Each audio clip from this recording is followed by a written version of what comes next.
Magandang gabi po, Luzon, Visayas at Mindanao.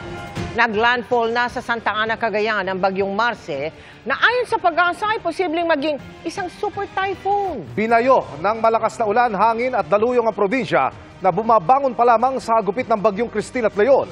Libo-libo ang Balik Evacuation Center. Nawalan din ng kuryente ang ilang lugar at apektado ang cellphone signal sa iba. At mula sa bayan ng Santa Ana, nakatutok live si Jasmine Gabriel Galban ng GMA Regional TV. Jasmine. Mel, Emil, Vicky, sa mga oras nga na ito ay ramdam pa rin ang epekto ni Bagyong Marce dito nga sa probinsya ng Cagayan. At sa mga sandaling ito, Vicky, Mel, Emil, ay mas lalo pang lumalakas yung buhos ng ulan. Ganon din yung napakalakas na hangin dito mismo sa bayan ng Santa Ana. Ganito kalakas ang hangin naranasan sa bayan ng Gonzaga, Cagayan, dala ng Bagyong Marce kaninang hapon. Malalakas at matataas pang alon sa baybayin. May mga natumba na ring punong kahoy, habang ang ilang poste ng kuryente nakatagilid at lumaylay na sa kalsada ang mga kable. Pumasok na yung alon, lubog na yung school doon.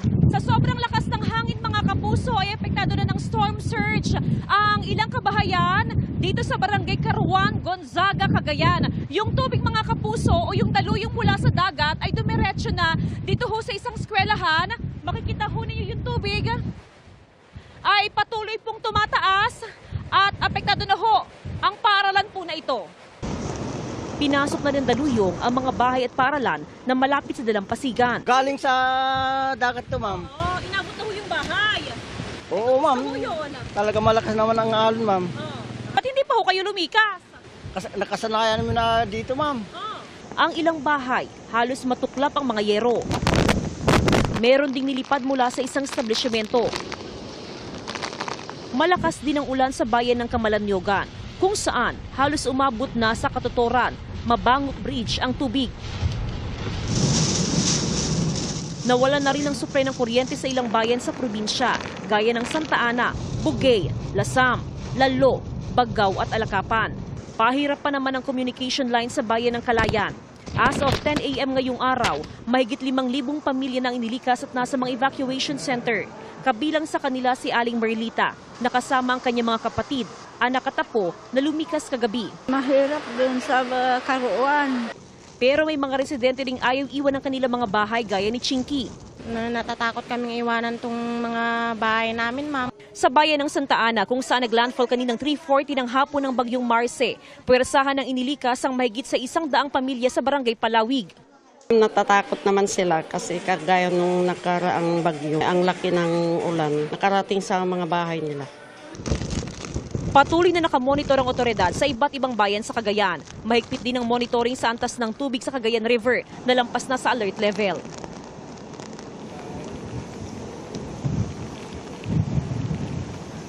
Vicky, sa mga oras nga na ito, dito sa aming kinaroroonan, ito yung border ng Santa Ana at border ng Gonzaga, ay meron ng mga na-stranded na mga sasakyan dahil hindi na sila makapasok pa sa bayan ng Santa Ana dahil nga meron ng mga punong kahoy, mga kable ng kuryente at may mga yero ng humambalang sa kalsada kaya medyo pahirap pa na talaga yung pagdaan ng mga sasakyan. Samantala, Vicky, sa ngayon ay mas nadagdagan pa yung bilang ng mga bayan na walang supply ng kuryente at as of 6 p.m. ay umabot na sa mahigit 6,000 families ang nasa mga evacuation centers sa iba't ibang mga bayan. Dito yan sa probinsya ng Cagayan. Vicky? Jasmine, para ang kita-kita ko na napakamahangin sa likod mo, no? Kamusta yung lagay ng panahon sa mga sandaling ito? Actually, Vicky, talagang mas lalo pang lumalakas yung buhos ng ulan. Ganon din yung hangin ay talagang kung kailan gumabi, ay talagang mas ramdam namin dito sa bayan ng Santa Ana yung tindi o yung hagupit nga ni Bagyong Marcy. Actually, Vicky, doon sa ating pinagmulan kanina, around 5:30 p.m. sa bayan ng Gonzaga, dire-diretso tayo sa bayan ng Santa Ana, ay matindi talaga yung hagupit ng Bagyong Marcy, Vicky. Paano naman yung mga residenteng hindi lumikas? Paano sila ngayong gabi? Vicky, doon sa mga residente na kung saan ay hindi nga sila lumikas, ito yung mga residente na kung saan nakatira doon sa mga tabing dagat na merong banta ng storm surge at maging doon sa mga residenteng nakatira sa mga paanan ng bundok, talagang persahan silang pinalikas kaninang tanghali, Vicky. Nasa lubong natin, yung mga rescuer, sakay sila ng mga malalaking mga truck, mga heavy truck mula sa provincial government, TFLC at maging sa PDRRMO Cagayan, talagang pinilit silang pinalikas, Vicky.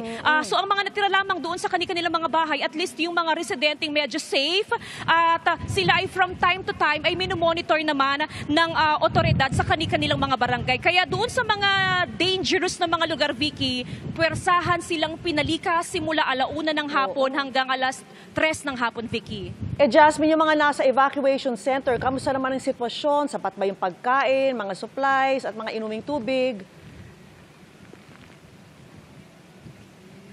Doon sa aming pinanggalingan, Vicky, sa bayan ng Gonzaga, yung kanilang evacuation center, napakalaki nung kanilang evacuation center pero punong-puno rin talaga ng mga evacuees. Nasa 300 families yung nagkasya, nagsiksikan doon sa evacuation center. Well, yung kanilang kondisyon, napaghandaan talaga ng lokal na pamahalaan dahil meron doon yung specific na place na meron doon yung mga nurses from RHU, from DOH, meron din dong mga personnel sa iba't ibang departments ng LGU na nagbibigay sa kanila ng pagkain, meron ding mga gamot at meron din talagang tumitingin doon sa kalagayan ng mga residente. Kanina, Vicky, around mga 5:45 ng hapon, merong isang evacuee mula sa Gonzaga na kung saan ay dinala sa ospital dahil nga sa nahihirapan nga siyang huminga. So meaning, talagang nababantayan yung sitwasyon ng bawat evacuee. May nakamonitor, Vicky. Even PNP ay nandoon sa loob ng evacuation center para i-monitor yung sitwasyon ng mga evacuee, Vicky.